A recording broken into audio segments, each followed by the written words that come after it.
यो संसारमा 8 अर्ब मानिसहरू रहने गर्दछन्। यी सबै मानिसहरू एउटै वर्ग र स्तरका छैनन्। सायद तपाईलाई यो सुन्दा अचम्म लाग्ला, यहाँ 1% मानिसहरूको हातमा त्यति नै धन छ जति 90% मानिसहरूको हातमा रहेको छ।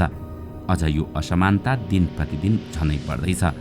अर्कोतर्फ यदि जग्गा जमिनको कुरा गर्ने हो भने पृथ्वीमा लगभग 36.8 बिलियन एकड जमिन छ। त्यसमध्ये 21% जमिन त विश्वका सीमित जग्गा धनीहरूसँग मात्रै छ। दर्शकवृन्द, आउनुहोस् आजको यस श्रृङ्खलामा हामी विश्वका केही यस्ता शासकहरू जोसँग हजारौं बिघा जमिन रहेको छ, आज हामी तिनै जमिनदारहरूको बारेमा विशेष चर्चा गर्नेछौँ। मुख्यतः तपाईले धनी र जमिनको मालिक यी दुई फरक शब्द हुन् भन्ने बुझ्नुहोला, किनकि सबै धनी मानिससँग हजारौं बिघा जमिन नहुन पनि सक्छ, तर हजारौं बिघा जमिन हुने मानिस विश्वकै धनी हुन सक्छन्। उदाहरणका लागि एलन मस्कसँग बस्नका लागि आफ्नो घर समेत छैन, तर उनी विश्वकै धनी व्यक्ति हुन्। मतलब यहाँ हामीले जति पनि व्यक्तिहरूको चर्चा गर्न गइरहेका छौँ उनीहरू जमिनका मालिक हुन् जोसँग हजारौं बिघा जमिन रहेको छ, र उनीहरू सामान्य व्यक्ति नभई देशका शीर्ष व्यक्तिहरू हुन्। जिग्मे केसर नाग्याल वाङचुक सन् 2008मा भुटानका राजा बनेपछि जिग्मे केसर नाग्याल वाङचुकलाई 15,000 वर्गमाइल कृषियोग्य जमिन दिइएको थियो। यसरी प्राप्त जमिनसँगै उनी 9.60 लाख एकड जमिनको मालिक बन्न पुगे। जमिनदारका रूपमा भुटानका राजा वाङचुक एसियामा तेस्रो नम्बरमा पर्छन्। यहाँ राजाको शासन भएका कारण त्यहाँका पूर्व राजाहरूको सम्पत्ति पनि राजाकै मानिन्छ। भुटानको प्राचीन परम्परा अनुसार त्यहाँका राजाले आफ्नो सम्पत्तिको एक भाग किसानलाई दान दिने गर्दछन्। त्यसैले भुटानका राजाले आफ्नो जमिनको धेरै हिस्सा किसानलाई दान दिइसकेका छन्। राजा अब्दुल्लाह द्वितीय जोर्डनका राजा अब्दुल्लाह द्वितीयलाई इस्लामिक पैगम्बर मुहम्मदको 41औं पुस्ता मानिन्छ। उनीसँग आधिकारिक रूपमा 35,637 वर्गमाइल जमिन रहेको छ, तर वर्तमान समयमा जोर्डनले राजनीतिक उथलपुथलको सामना गरिरहेको छ। तैपनि जोर्डनका राजा अब्दुल्लाह द्वितीयसँग कुल सम्पत्ति $750 मिलियन रहेको छ। पानामा पेपर्सले उनको 108 मिलियन अवैध सम्पत्ति रहेको पत्ता लगाएको छ। उनले उक्त सम्पत्ति अमेरिका र बेलायतमा राखेका छन्। उनको वैधानिक सम्पत्तिमा अवैध सम्पत्ति पनि जोड्ने हो भने जोर्डनका राजा अब्दुल्लाह यो सूचीको चौथो नम्बरमा आउँछन्। पूर्व राजा ज्ञानेन्द्र शाह इन्साइटरको रिपोर्ट अनुसार नेपालका पूर्व राजा ज्ञानेन्द्र शाहसँग 57,000 वर्गमाइल जमिन रहेको छ। त्यसो त उनीसँग यति धेरै सम्पत्ति पूर्व राजा वीरेन्द्रको परिवारको हत्यापछि उनको स्वामित्वमा आएको थियो। उनीसँग नेपालभित्र मात्र होइन, नेपाल बाहिर पनि 1,750 हेक्टर जमिन रहेको बताइन्छ। राजा मुहम्मद द्वितीय मोरक्को देश युरोप र एसियाको प्रमुख व्यापारिक केन्द्र हो। वर्तमान समयमा मोरक्कोमा राजा मुहम्मदले राज गरिरहेका छन्। यहाँ राजतन्त्र हुँदाहुँदै पनि लोकतन्त्र पनि रहेको छ। त्यसकारण यहाँको अर्थव्यवस्था पनि तीव्र गतिमा वृद्धि भइरहेको छ। मुहम्मद मोरक्कोका प्रसिद्ध राजाहरूमध्ये एक हुन्। उनीसँग 128.6 मिलियन एकड जमिन रहेको छ।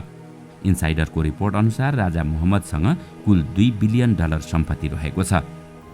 राजा महाबाजिरा लोचनकोरन सन् 2016मा आफ्ना बाबु भूमिबोल अदुल्यादेशको मृत्युपछि महाबाजिरा लोचनकोरन थाइल्यान्डका राजा बनेका हुन्।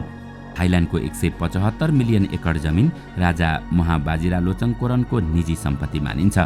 त्यसमा थाइल्यान्डको पुरै सहर र तटीय भाग पनि पर्दछ। यति मात्र होइन, महाबाजिरा लोचनकोरनका बाबु भूमिबोल थाइल्यान्डमा सबैभन्दा लामो समयसम्म शासन गर्ने राजा थिए। उनी एसियाकै सबैभन्दा लामो समयसम्म शासन गर्ने राजा पनि हुन्। थाइल्यान्डका राजपरिवारका सदस्यहरू आफूलाई भगवान रामका वंशज मान्छन्। त्यसैले महाबाजिरा लोचनकोरनलाई थाइल्यान्डमा रामदशम पनि भनिन्छ। महाबाजिरा लोचनकोरनको कुल सम्पत्ति साउदी राजकुमार सलमानको भन्दा पनि बढी छ। उनको कुल सम्पत्ति $43 बिलियन रहेको छ। साउदी राजकुमार सलमानको कुल सम्पत्ति $18 बिलियन मात्र रहेको छ। राजा अब्दुल्लाह सलमान सन् 2015मा आफ्ना बाबु फातपछि अब्दुल्लाह सलमान साउदी अरेबियाका राजा बने। उत्तराधिकारीका रूपमा उनलाई 160 मिलियन एकड अर्थात् 64.74 हेक्टर जमिन प्राप्त भयो।